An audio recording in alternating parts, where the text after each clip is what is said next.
Alcaraz beats Sinner to win Rome Masters in French Open warm-up. The Spaniard dominated the second set against the Italian world number one in the home player's first tournament post a doping suspension. Mumbai, over the past couple of weeks in Rome, all the spotlight was well and truly on one man. Of his sold-out pre-tournament training session, of his meeting with Pope Leo XIV at the Vatican, of his dismantling a top 10 opponent as if it were child's play. Italian world number one Jannik Sinner, returning to tennis after a pause, was at the front and center of every conversation in his home tournament. There was another player making a comeback, though.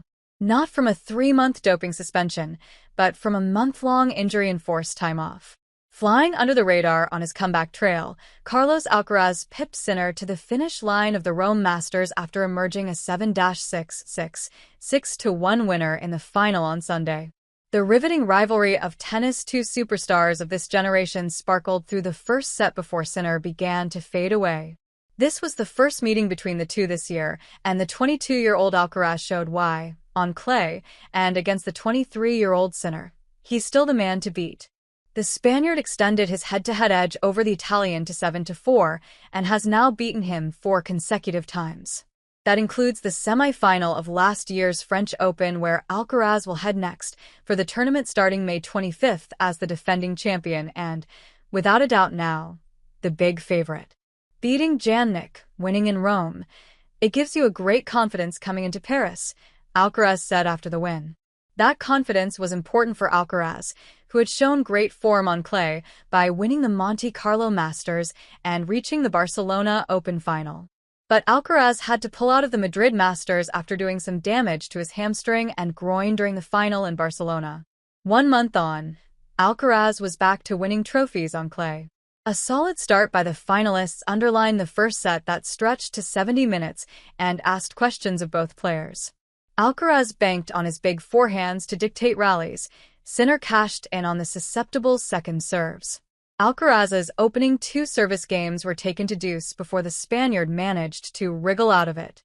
Now the forehand-flaunting Alcaraz took Sinner to deuce, and even got the Italian to save a break point and the service game for 3-2. So baseline-heavy were the exchanges that it took a good half hour for the otherwise enterprising Alcaraz to bring out a drop-shot winner. So neck and neck was the battle that a point later, Sinner came out on top of a dropping, sliding duel. The deuce duels made way for love holds by either player as they split 5 games apiece.